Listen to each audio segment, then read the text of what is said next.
Welcome guys, gals and non-binary pals to this week's episode of Buffy Boys, your weekly review of Buffy the Vampire Slayer from a queer, feminist and literary perspective. I'm your host Joel, and joining me as always is my interdimensional co-host Brian. Hi, how are you? Hi Brian, how are you? See, you left a pause there. I think it worked. Yeah. Joel was concerned that I would forget my name if he left a gap there for me to respond. So I think I'm glad to have disproven that one little thing. I think our listeners, our super fans, will be equally as surprised as I am that was successful. Mm-hmm. So to start off with, we are going to be watching this week season 3 episode 9, The Wish. Yay! Woo! Clappy hands. So Brian, do you want to kick us off with the Buffy Ann summary? I do. I've made the fatal mistake of I have a cup of coffee and I have Just nowhere to put waving it in the air nowhere to put it randomly. down that isn't fucking glass. So listen to this. See, that's all I can do. I've heard people open cans of like soft drink on podcasts before. Good podcasts. Remember the first episode of this podcast? I was like drinking a bottle of water the whole time and I was like... I do remember that. I remember editing out every liquid spike. Beautiful. Liquid Spike is actually what they call him in between season 6 and 7. Stop being so pleased with yourself. Okay, Buffy Ann summary. So, I flipped to the wrong page, 1 second. Or, since this is an alternate timeline, should be the Buffy B summary. Bang. Buffy. No, there's another name there. Buffy Belinda summary. Buffy Ann Winters. How about the Buffy Ann... We're creating off track. Stop. How about the Buffy Ann Digest? Okay, Buffy Ann Digest. Go for Okay, it. great. So this is season 3, episode 9. It was first aired on December 8th, 1998, and it was written by Marty Noxon and directed by David Greenwalt, both of whom we've had before, obviously. So Marty Noxon, most importantly, previously wrote Bewitched, Bothered and Bewildered, which we of course loved, but is from the moment what she's done great is she's written 2 very good standalone episodes specifically. Yeah, absolutely. Difficult to do. And quite Cordelia heavy episodes. So here's your Buffy Ann summary. Cordelia, humiliated by Harmony and unforgiving of Xander, makes a wish to Vengeance Demon and Yanka and finds herself in a world where Buffy never came to Sunnydale. The Master, Rose, and Xander and Willow are vampires. She is killed, but not before she tells Giles what has happened. A harder Buffy arrives and dies fighting the Master. Giles smashes on Yanka's necklace power center and returns things to normal. I just like describing Buffy as harder. Rock hard Buffy. Yeah, love that hard Buffy. So before we get into that, we just to get into our Bronze Brunch segment, which is a very deep cut joke about this very specific episode.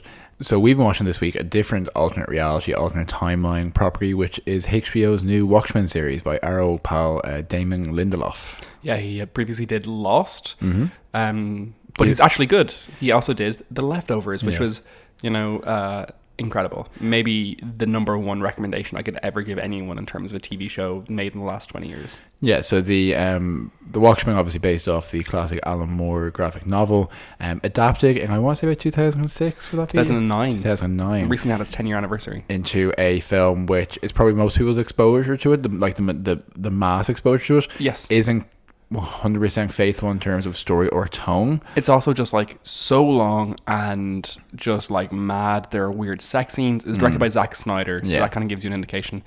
Starring Jeffrey Dean Morgan and Patrick Wilson. Yeah, absolutely.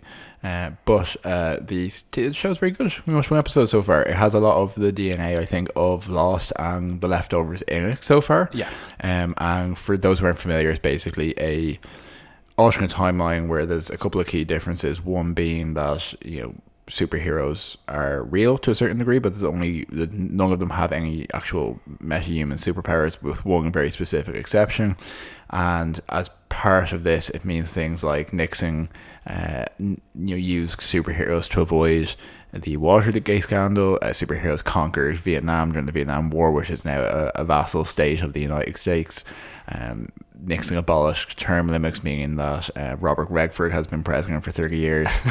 And as such, there's actually quite a surprising amount of racial issues and racial commentary in the TV show, which is not really a part of the original text. Yeah. But it's very much about Robert Redford instigates these reparations specifically for African American victims or say historical victims of racial injustice, and how that's kind of affected society. So yeah, it's cool. It's very visually it's visually great, visually stimulating. A great use of the color yellow, which is not usually one of my favorite colors, and I'm kind of standing it a bit recently. It's very du jour. Do I use that correctly? Is that how the kids like stan? Yeah, exactly. You want to dye your hair yellow because of it. That's what you mean, right? I do indeed. And it's there's a certain that was a really funny Eminem reference I just made. Did you get it? No, I did actually. I have actually seen the music video Stan, which is what Stanning is based on. Yeah. I'm big Eminem. I'm a genius. OG over here. But yeah, it's there's a lot of TV shows, a lot of things at the moment who want to say, oh, what if our world but worse? Comment on current social issues, and some of them can be quite exhausting in doing so. And what I was saying to you in watching Watchmen, and I think it does apply to a lot of genre TV shows, a lot of high concept shows, it has to believe itself. Yeah. It has to seem sincere, it has to really commit to the world, hit the ground running, and not coming across as like, oh, what if superheroes were real? Wacky, eh? You know, this is the people in this world 100% believe this is happening, 100% have experienced 30 years of heightened racial tension as a result of different factors to the world we're in. And yeah, it just really sells it, and I'm quite compelled by it. One important thing to note is that the original graphic novel was set in the 80s. It was set around 85, so in the depths of the Cold War, and it ends the Cold War in a very, very interesting way. Go read the graphic novel if you haven't. It's short. You know, graphic novels, just you fly through them. But the TV show is set in the present day, so it's 2019. Yeah, it's an extrapolation. Yeah, so it's really cool. Regina King is the main character who recently won an Oscar for if Beale Street Could Talk, which is the most recent movie by the guy who directed Moonlight, which was, for my money's worth, the best queer movie ever made, probably. And this is, you know, a strong statement from someone who would have had a Brokeback Mountain poster on his wall. If I could have, could have, or would put posters on his walls, neither of which are characteristics of your teen years. True. I actually probably wouldn't have listed Brokeback Mountain as my favorite queer movie of all time before that, though. Really? What would it have been? The Hours. I love The Hours so much. I love The Hours. Meryl Streep as a lesbian. What's not to love? I have to say probably my favorite queer movie is Batman and Robin. Oh, of course, yeah. Well, I mean, like, that's who you're named after, wasn't it? Yes. Joel Schumacher. Yeah, no, I was going to say my legal name is Batman. Batman McKeever. Anyway, so yeah, if you're looking for something to watch, given that Game of Thrones was a shit show towards the end, why not try Watchmen, which premiered just this Sunday, if you're listening to this Wednesday the 23rd. So, you know, you'll be really current. You'll be able to piss all over those people at your watercolour and tell them to drink it. Yeah, piss in the watercolour. Please. Brian Mine's advice. I can tell you started working in an office environment recently. Like, let's go to a watercolour and just piss in it. Yeah. Can't believe you said my full name there. That's so evil. People do know your name. No, they don't. Yeah, they do. No, they don't. So I also say, I don't know if people are particularly necessarily au fait with, you know, particularly in Ireland, that HBO is the one to watch. I know it's probably very American. It's become less awareness. It's become less of a one to watch recently-ish. I mean, like, Barry was great. I love Barry, but that's probably the Veep. Barry until Watchmen was maybe the great ongoing one, though I haven't watched any Succession, so who knows. Sure. So yeah, if we want to get into the patrolling for this episode, because we have to be home before curfew, so this is The Wish, which is the one you may remember as the one where Cordelia makes a wish and everything in Sunnydale goes quite literally straight to hell. Yeah, because she wishes that Buffy never came to Buffy Summers never came to Sunnydale, and it's quite a, like, starts off with like quite a funny monkey's paw kind of, you know, a curse backfiring episode, and gets incredibly dark incredibly quickly. And I think jackknifingly at the end of the episode goes back to a very jaunty turn after everyone's been brutally murdered in a different timeline. So I enjoy it a lot, because I think this is one of the more genuinely science fictional episodes of Buffy. Of course, we've had Robux and God, there's a lot of Robux. But this is a very kind of classic sci-fi premise. What if? How would the world be changed if there was? And this is like a physically different timeline, a different space they go to, which kind of colloquially in Buffy fandom goes on to be known as the Wishverse. And just encountering familiar version or familiar characters, both with very different personalities and backgrounds. And I'm genuinely surprised there's no one in this episode wearing an eye patch. Yeah, I know. It specifically does feel very heavily reminiscent of two different properties for me. One, as will be referenced in season 5 specifically, Mirror Mirror. Actually, no, that's not. Yeah, Mirror Mirror is not. That's Mirror Mirror, the Star Trek episode, the classic original series Star Trek episode where they go to the mirror universe and Spock has a goatee and everyone's evil. Yeah, absolutely. And the other one being It's a Wonderful Life. Whereby, just like alternate universe, what if someone had never been born? What if someone had never come to blah, blah, blah. So it's really cool. What you were saying there about science fiction, though, so that, obviously there's this Star Trek roots there. But, one of the things that I wanted to bring up in this episode was, did you catch that Brave New World reference? I don't think so, no. I think either Xander or Anya literally say the phrase Brave New World. So if you're not familiar with Brave New World, it's Aldous Huxley's most important novel. It's about a universe in which it's a dystopian future where babies are... It's a lot of genetic modification and eugenics and essentially looking at man in that kind of post-scarcity, post-industrial kind of situation. I actually thought that was quite an interesting little note because when we see the Master in this episode, what happens is that the Master is still alive, and he has taken over the Bronze, and he has created a new machine which basically you feed humans into and you get blood out. I thought that was a very Marxist, very specifically Brave New World, Aldous Huxley kind of industrial reference there to this kind of creeping industrialization and etc.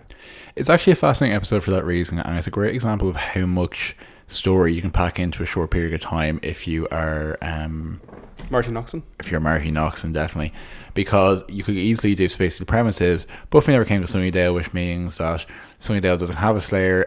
It's generally implied that the council or whoever's out there doesn't really believe that the issue is Sunnydale is under great danger, even though vampires are kind of taking over the town. And I mean, the Master wasn't stopped from the harvest and he rose, etc. And you could kind of stop there. But this element, as you said, of him having the factory where he has gone to industrialization, he has gone to what he says humankind's greatest invention, greatest evil, mass production, and is harvesting people and turning people into vampire cattle, which is a concept which has definitely since, potentially not that much previously, but has been explored in other vampire stories. For sure. Never really in Buffy. The idea of vampires actually becoming a visible... industrial force. Industrial force, a visible caste in society, isn't really explored a lot in the Buffy universe. Explored extensively in True Blood, of course. After by the premise, the premise of True Blood, the TV show and book series, being that the book series are called the Sucky Stackhouse novels, aren't they? Chronicles, I think. Yeah, sure. So that vampires came out of the closet essentially in recent history, and people are now selling blood in convenience stores. Specifically, they could become public because a synthetic blood equivalent has become perfected, so it's viable for them to be public. But except what I think is again, like a lot of this stuff has become taken for granted to a certain degree with the golden age of television that we're in now.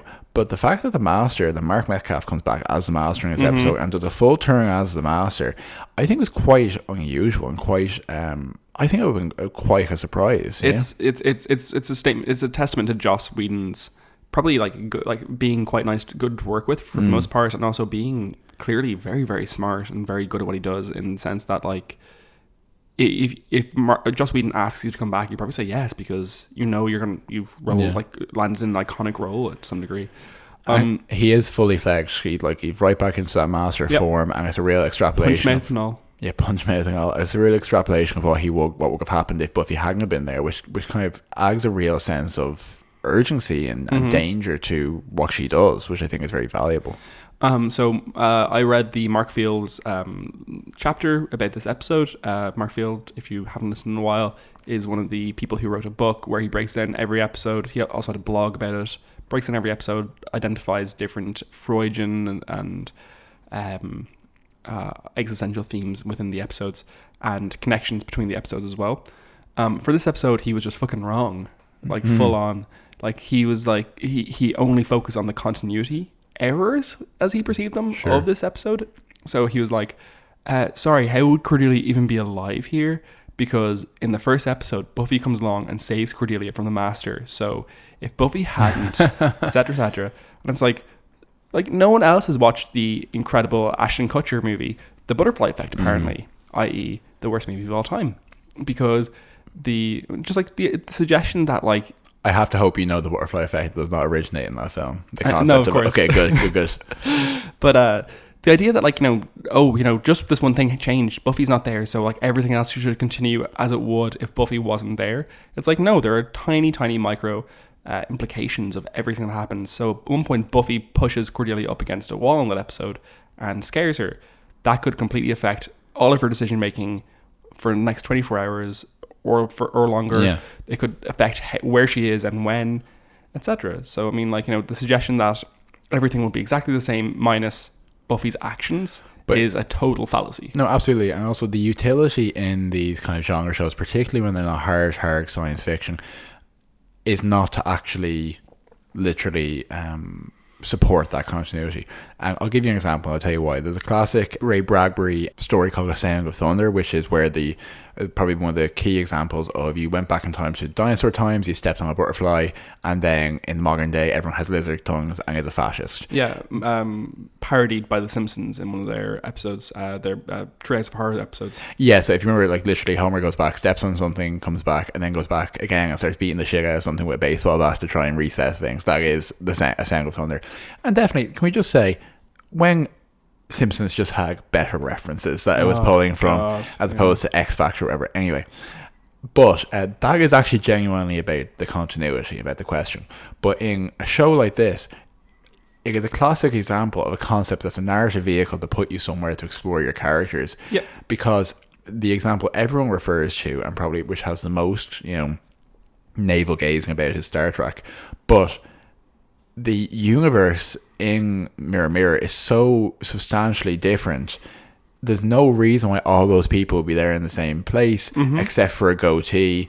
They've extrapolated in various episodes of Star Trek whether it was back in Shakespeare's times that the divergence happened. So but no matter where you go or what year or episode you jump from, it's always the exact same people but evil. Yeah, that's a morality play, and that's an extrapolation of themes. It's not meant to be taken like trying to take a hard sci-fi approach to it and saying, we have to be like have a continuity that is like hangs together or doesn't fall apart when you take away or changing one element and being able to see something recognizable is impossible, essentially. But as we've discussed before, like, I do feel strongly and fundamentally that the lore in Buffy and the universe is designed to eschew that kind of specificity. I mean, like this all comes back to the thing that Joss Whedon said about, why do these kids know how to put a body back together, and why can they bring them back to from the grave about some assembly required? And his response was just hellmouth shit. Yeah. Basically, you're thinking too hard. You're thinking too hard about it.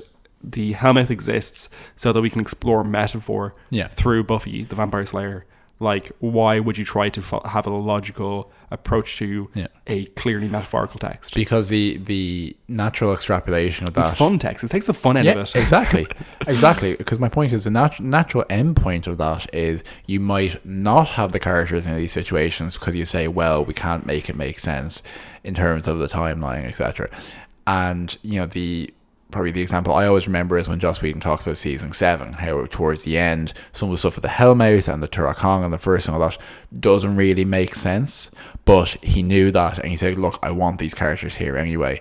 And that's a better choice because we're not in this for exactly how the spells work. We're in for the situations it puts them into. So I have no problem with that as well. The most egregious example in this we said is that supposedly Buffy B. Summers is living in Cleveland, Ohio, and gets to Sunnydale in about 45 minutes to fight the Master. It makes no sense whatsoever. But yeah, it's I think it goes up there for me in terms of really strong episodes, in terms of concept and visual. A lot of very memorable things about it, and one which we haven't really kind of zoned in on is it's the episode that introduces Anya. Oh yeah, Anya, who goes on to be a main character for the rest of the show. One of your favorite characters. I love her so much. It has some weird coincidences because obviously Anya, or the demon Anyanka, is summoned by Cordelia to ostensibly punish Xander. Really actually doesn't return to that at all after that initial kind of premise. And their connection is obviously that Anya ends up being Xander's love interest, but they don't really have a lot of interaction in the show beyond this episode. I think we both read this fact on the Wikipedia page. This is the only time that Anya and Cordelia interact at all, like have any dialogue together. We often talk about Buffy and Joss Whedon's writing and say, look, these characters arriving fully formed. Isn't that wonderful? Anya doesn't arrive fully formed. She is a completely different person to who she ends up being. She is. I think there's a certain element. There's a couple of things there. I think Emma Caulfield's acting is quite strong here in the sense that I think her voice is good in the role, but it's a very flat character. It's very one note in terms of what she is. Weirdly mousy. Mousy, absolutely.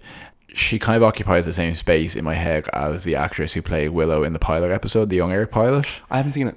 But have you ever seen pictures of her? I haven't. It's exactly that. It was like, here's a mousy hair colored, kind of very just regular looking person, whereas Alison Hannigan is obviously brighter hair and it's very distinctive. But in fairness, Anya has a lot of space to develop in the character, and I think that because Emma Caulfield brings such personality to it, she's allowed to go in a very kooky direction.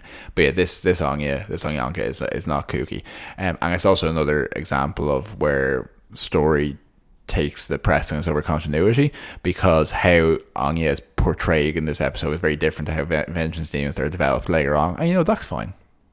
And particularly because the book that Giles is reading from is potentially not 100% accurate, which is kind of adds to the you cannot have certainty with these kind of things. It's pretty okay though, in the sense like what he reads from the book isn't too dissimilar to what actually did happen. And people have pointed out apparently when he's reading from the book, he mentions that she got the pendant from her father, or she says that maybe, and she does refer to Hoffman as fatherly to her quite a few times. So it's fair enough.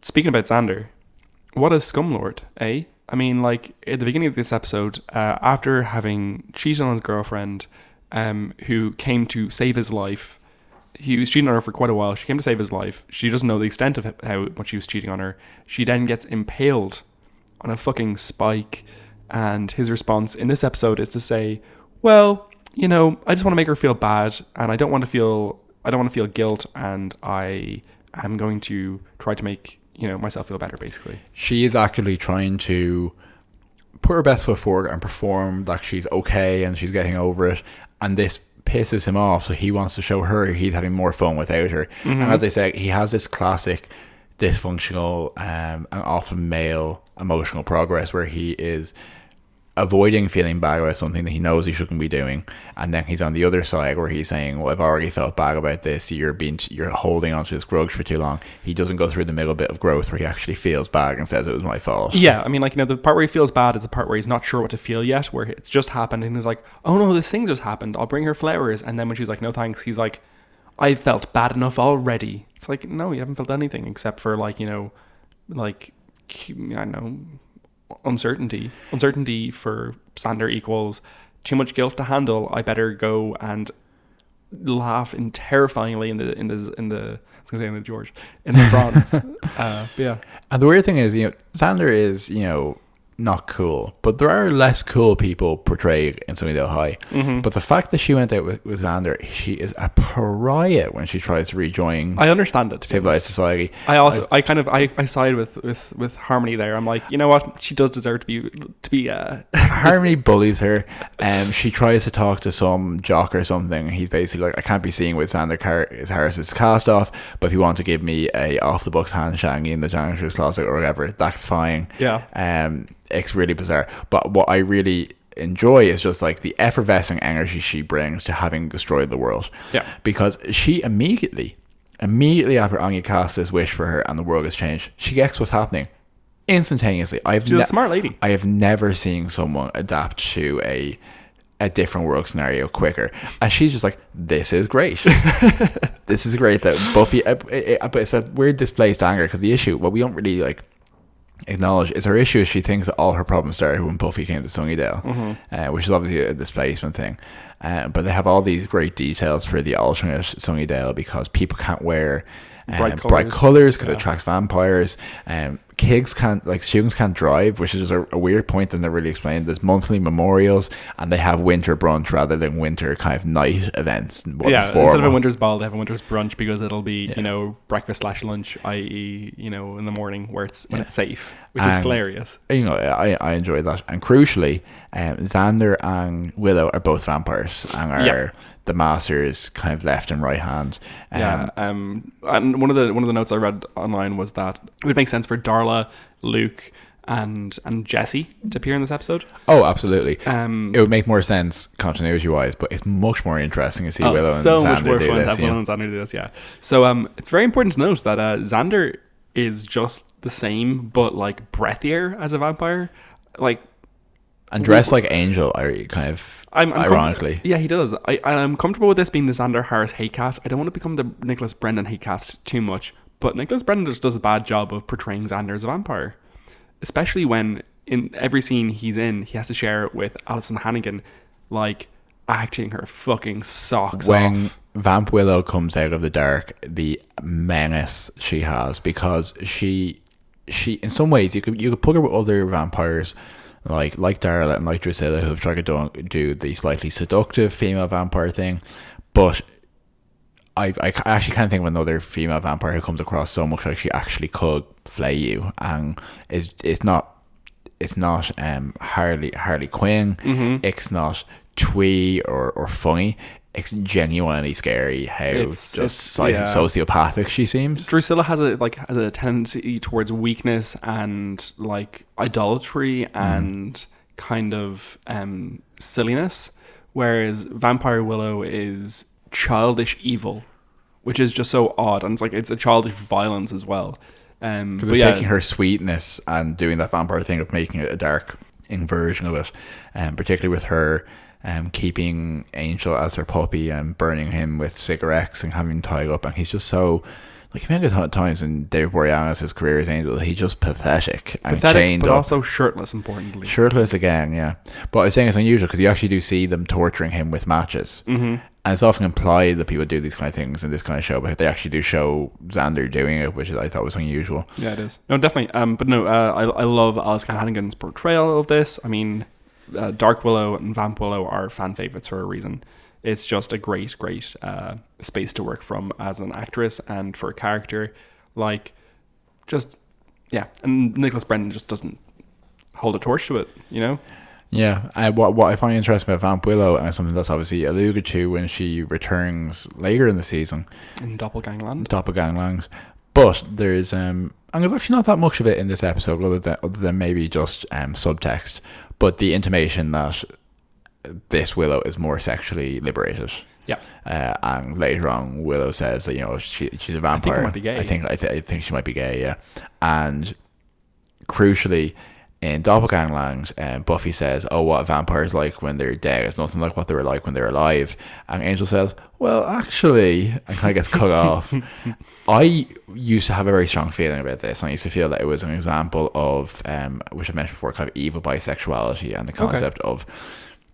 You often see characters which are portrayed as soulless or depraved or carnal, or without kind of restraint, as having this sexual fluidity. And what I think is interesting is rewatching. I think that might have been a less mature reaction on my part, because looking at it now, I was like, yes, that's definitely something the shows can do, but the fact that they develop that in Willow later on and use it as Vampire Willow's main trait in this episode is less about her sadism and more about the fact that she doesn't have the inhibitions that really define Willow to a certain extent at the moment. So actually, I kind of reformed my thought on that a bit in terms of rewatching this. You're a reformed bisexualist. That's great. It's definitely a nuance of her character, I think, rather than a laziness in writing in terms of a sexual stereotype. Because she the reserved, conservative, and considerate Willow turns into, the depraved, and aggressor, rather than it being, and the fact that her aggression turns sexual is less about her specific character than it is about vampires, I think, really. Yeah. In some ways, because vampires across the board in Buffy consistently represent sexual assault, I think. Yeah. Well, there's an inherent lack of consent and bordering and redefinition of consent with the invitation into the home. Yep. Basically the draining of fluids, the intimacy that's turning sour because it's always the demon with the angelic face, the person close to you. Vampires are very, very rarely they very, very rarely focus on strangers attacking. It's always about the invasion and the violation of vampirism. Yeah, the violation is part of the... I mean, like, you've seen people... there have been... I think there are examples, specifically in Buffy, of people, like, basically offering up their blood, and that's seen as, like, less fun. I mean, they often refer to it, like, the chase as being part of the fun for them, and it's, like, it's very sexually aggressive. That's part of it in this episode. The fear flavor in the blood, essentially. Yeah, exactly. So Cordelia runs away, and Willow's like, "Oh, I love this part." So, the part where Willow and Xander kill Cordelia in this episode is genuinely very, very upsetting. Yeah, she dies pretty early on in the episode as well. She does. It's a real it's a really interesting twist. Giles has to watch on as they drain her, and it's just very. It's a further interesting aggression towards her by the people who hurt her so recently, if you get me. So it's a very interesting kind of like a metaphorical representation of that pain she's feeling, but also the violation. It's pretty cool. I think this is a really strong episode for not re-establishing, but really re-inscribing the sense of danger and the sense of risk in what Buffy does and what's happening in Buffy. Because the danger, if you win against enemies for a certain amount of time, is it loses its urgency. But you see a world here where Cordelia is doing that quippy Cordelia thing that the Scoobies do in this scenario, and she's killed. And when we meet Giles, he has two school children, Larry... Three, pardon me, so I completely forgot Oz there for a second. Larry, Oz, and Nancy, no last name. And within a few minutes of being introduced, Nancy is killed. And they move on. And I actually find that quite shocking in the sense of, like, this is presumably one of their core people. Yeah. But they're the White Hacks, which is a kind of a term they use in the episode, but comes from kind of cowboy and western films. Sure. White Hacks being the good guy, and people wear black hacks if the rider in black is the villain, essentially.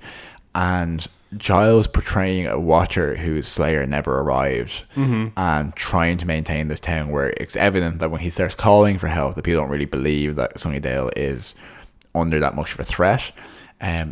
Again, very strong performance from Anthony Stewart Head. Really sells the danger of what they're in. I think Cordelia dying is shocking, but it very much establishes, anytime you're around a vampire, they can kill you almost instantly. And obviously we see later on when Buffy does arrive, that kind of taken to its logical conclusion. But I really do think that Giles' desperation in this episode, and obviously he's responsible for actually saving the day and reversing the curse, is really crucial to what makes it work and sells it for me. Yeah. The line at the end of the episode where Giles smashes on Yonka's necklace to reverse all the effects of her spell in this instance. I think they say it reverses all her spells, and it must be all her spells in this world. It's kind of a good workaround, I think. But I mean, like, because it doesn't track, because I think in the Olag continues to be a troll, even though other spells in later episodes are clearly in effect. Yeah, sure. So. But he smashed the amulet, and she's like, how do you know that world is any better? And Giles says, because it has to be. Yeah, I mean, like, I can just see the tattoo Joel's planning in his head already. No, it's very good. I suppose one of the key things, obviously the key turning point of the episode, or the key focus is what if Buffy never came to Sunnydale. And why I think it's really useful to do this is because you can start to feel, when you have a death count where she staked one vampire, she killed one slug demon, what palpable effect is she having, and shows that if she wasn't here in the sequence of events where she interrupts the harvest, where the Perigeum Codex's prophecy doesn't come through and she isn't killed by the Master, etc. Though that does in fact come through in this episode, absolutely, because again the Master again overpowers her and kills her. Yeah, which is, I mean, again fulfilling the prophecy in this universe too, which is a nice bit of continuity. No, absolutely, but it shows that she has a very substantial impact on individuals' lives and also on the welfare of the whole town. But what I find really strange is the intimation is that she went to Cleveland, Ohio, where we kind of refer to later on that there's also a hellmouth and other demonic activity. But does that mean that in the Prime universe, where she isn't in these places, because you start to feel like, should there be more Slayers? Like, is this the supply and demand of just actual demonic activity? Yeah, no, you're right. One of the nice things about this episode is that the opening does kind of have it has a question for that the wish does respond to. So at the beginning, they're talking about Faith and how they haven't seen her in a while, and then Buffy's like, I think she's isolating herself, and I am worried about her.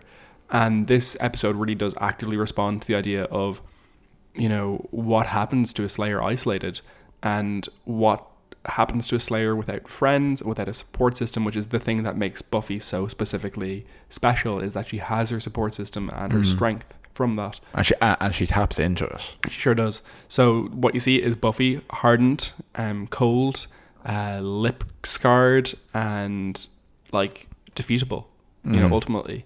And she's dressed very similarly to Kendra in Kendra's first appearance. Oh, good point. I was seeing her as being dressed like Tomb Raider, personally. Yeah. Obviously there's a certain sense of her being slightly rogue, but she's still never going to be, she's not a reckless Slayer. And I think part of the reason was your final climactic battle sequence, Larry and Oz stake Willow, Buffy stakes Xander, who has just staked Angel, and she just walks straight through his dust. She's like, oh, it's fine. Yeah. And then the Master snaps her neck as Giles reverses the spell. Part of the reason why she's defeated or killed is the same reason that I think Kendra isn't successful, is because she's too by the book, she's too regimented, and she doesn't have anything to fight for. This Buffy says, why would you believe in a better world? I have to live in this one. And she doesn't have anything to fight for. And that is, this Buffy is not one who could have caught Angel's sword. Yeah, no, I agree. There are a couple of things here interesting theory-wise. So this episode has been highlighted as one of... let me just find the reference, actually. But it's been highlighted as one of the very significant speech acts as powerful tools. So we often talk about Buffy having a specific kind of speech, as a text, where you get, the youth speak as being the thing that distinguishes people and their ability to converse with the world and to traverse through this kind of nightmare zone, etc. So in Staking in Tongues, speech act as weapon in Buffy, Karen, Eileen Overbay, and Lanny Preston Matto, they highlight this moment of Cordelia's as being a speech act which is used as a weapon. So they say... weaponized banter. For sure. Cordelia's wistful, I wish Buffy Summers had never come to Sunnydale, is taken literally through Anya's supernatural intervention. And then they also highlight Hush, which is obviously, the removing of speech acts. And they also highlight in the episode Superstar, at one point, Xander starts says don't. He says oh, you can't just say some Latin phrase, and then makes up a Latin phrase and says it in front of it. Says it, and Jaws says Xander don't speak Latin in front of the books. Exactly. I remember this actually. Yeah. So that's an interesting one. It's just this is this a really consequential speech act, and it's an interesting one to highlight. And that essay I read, and it was really good. Just not that relevant, to be honest, to this episode, but whatever. And we talked about this last week, I think, but I read a really interesting essay about the undemonization of supporting characters in Buffy by Mary Alice Money. And she talks extensively in this episode about how this episode kind of extensively in this essay about how this episode muddies the water in terms of monsters, identifying with them, and because you have such beloved characters becoming demonic forces, and they do...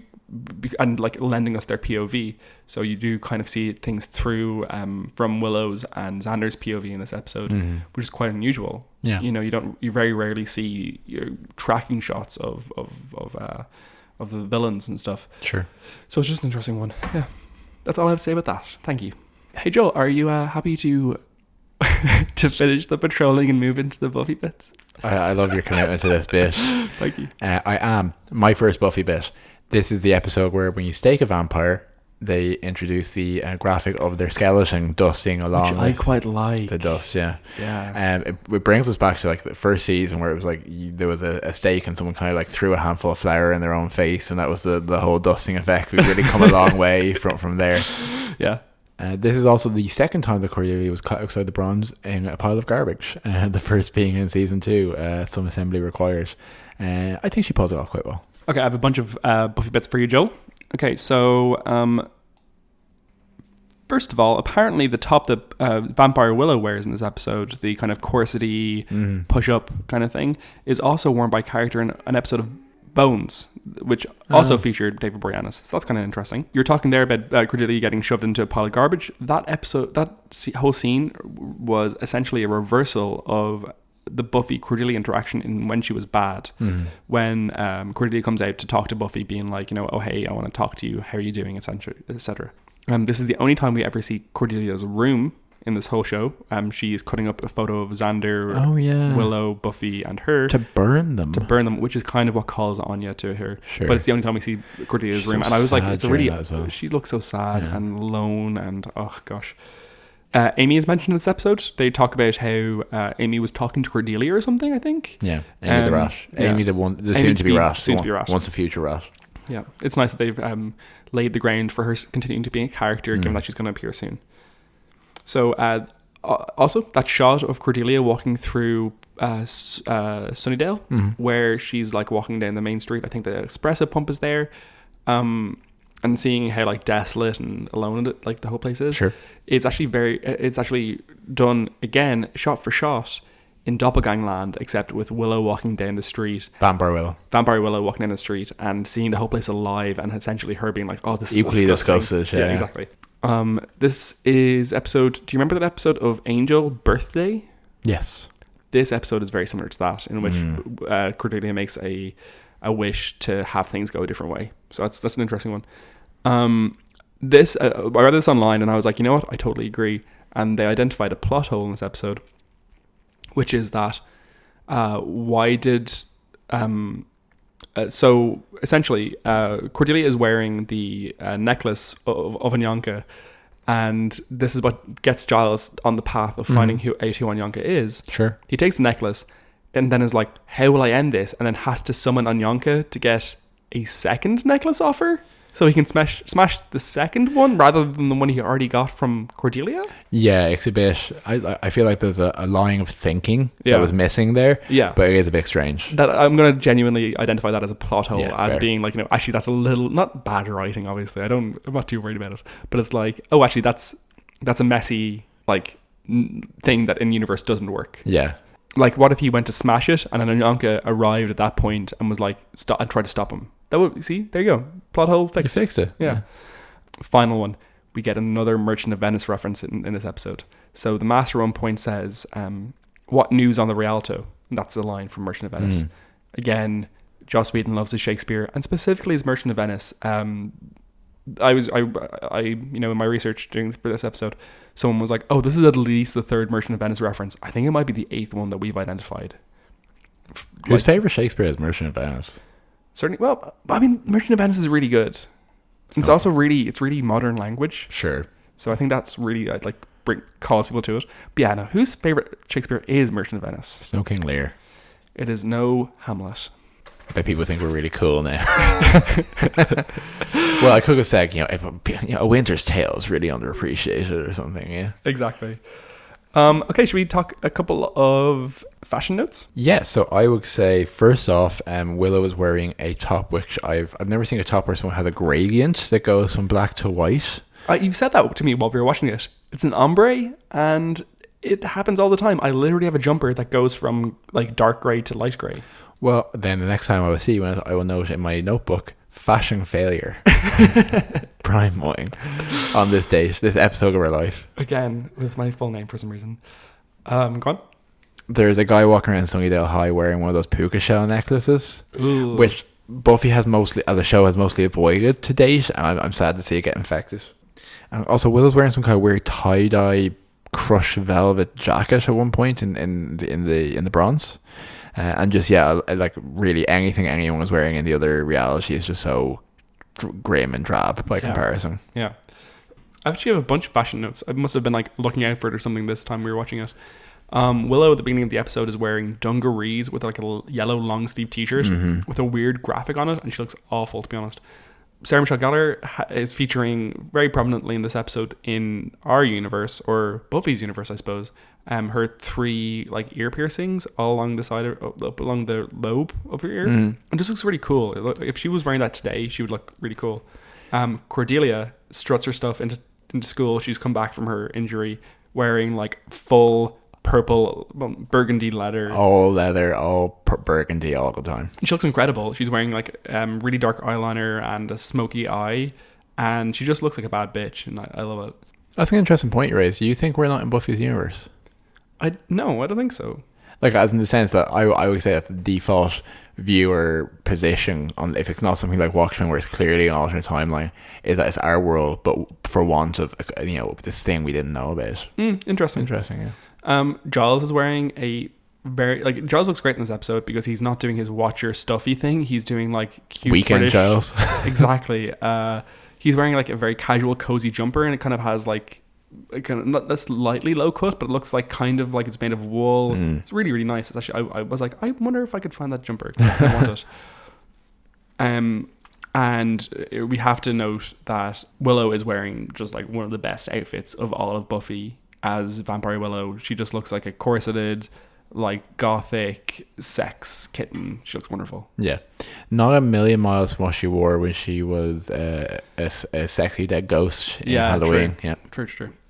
Joel, do you want to get our death count up for us? I do. So in the opening episode, a very strange scene where they are the Scoobies stab a unidentified demon, but it's like a fish demon, a sea monster demon in broad daylight somewhere in Sunnydale. It's just very oddly constructed and exceptional creature work for such a short scene, so I'll probably tweak a picture of that. Otherwise, Buffy Dusk's... He has a sideways mouth. I always like a sideways mouth. They're kind of scary. It's a creature from the Hellmouth Lagoon kind of thing. Buffy Dusk's a vampire, pretty straightforward there. And then many murders in the Wishverse. So there is a girl drained by a vampire in front of the bronze to be like, hey, look, we're here, we're drinking vampires, or we're in the smoking area drinking humans. Willow drains a girl. Cordelia is drained by Willow and Xander. Nancy, no last name, is killed by a vampire. She really gets a short shrift in this episode. Buffy Dusk's 3 vampires. There's a number of people who are being drunk in the factory with the master, including apparently the girl who gets her blood drained in the machine is a Cordette. Oh yes, she is. Which I never twigged that she was in the earlier scene. Important to note, they say she dies and her whole body is punctured by this blood machine that drains her. She comes out of the blood machine with clearly no puncture marks through her clothes or through her body. She dies of embarrassment. Yeah, she dies of embarrassment. And then, like, to be honest, a really cool sequence, slow motion fight sequence. Buffy's like the only show that gets away with slow motion fight sequences a lot of the time. Yeah. But Angel is staked by Xander. Buffy steps through Angel's dusk and stakes Xander. Willow is thrown by Oz and Larry onto a big stick, and then the master slides down a gantry and walks up to Buffy and breaks her neck, and that's kind of the end of the episode. It's a lot in a short period of time. Yeah. You know what the other TV show that really does slow motion fight scenes very well? What's that? Hannibal. Yes. Oh my god, you just made me want to rewatch Hannibal all in one moment. That was the gayest thing you ever said. Yeah, not true. But this episode does that classic alternate universe thing, which is like, let's fucking kill everyone. Yeah, I love that. Let's really blow up the mothership kind of thing. Like the end of the Ultimates, the Marvel comic. Oh yeah. So Marvel did this weird thing in the early noughties where they had a Ultimate Universe, whereby basically you had the Avengers, X-Men, and Spider-Man all have their own comic books, but in a completely different timeline, a much more vicious timeline. The Colossus is gay in it, which I always quite liked, and stuff like that. But in the Ultimate Universe, they finish it off by having everyone bite the head off each other literally. So like Colossus at one point goes huge and bites Blob's head off. Captain America gets his like stomach ripped out. Everyone gets fucking murdered, and that, like I think Spider-Man gets like crushed or something like that. It's all incredibly vicious, and just they kill everyone because it's like, oh, it's the end. We know this doesn't affect the main universe. Just fuck it. Burn down the set. Exactly. Okay. You ready for death or rating out of 10? Joel? Yeah, absolutely. Will I go first this time? Please do. I would give this episode a 9.0 goblets full of O negative. Beautiful. Because I just love this episode. Again, I feel like I'm saying this a lot recently, but just because it's a very good television show. But this is probably one of the handful of episodes where I was like, this is what I think of when I think of Buffy. I think of alternate universe. What if Buffy didn't come? Everyone getting state. You know, kind of the fear, the great performances, the tension. Just kept me going the whole way through, and surprisingly more funny than I remembered, because I forgot before we did this podcast how funny Cordelia is. Oh, she's the best. So she really carries it for me. Yeah. I'm going to give this episode 9.4 bored nows out of 10. Very good. Yeah. I really love it. Season 3 of Buffy like just speaks to me so much. I love this sophomoric, you know, the end of the world happened, what do we do next? Slightly more complex storylines, slightly more fun in some ways, it's slightly darker in other ways, kind of thing they have going for it. And this is one of the best episodes of Buffy, realistically, and of this season. I do think the tone at the end of the episode was just ridiculously jarring, stupid. absolutely jarring. Like, why not? There are so many things you could do to fix it. Like, how about you do a I was going to call it Slayer Interrupted. I can never remember the fucking name of that episode. The one where Buffy's in the asylum in season 6.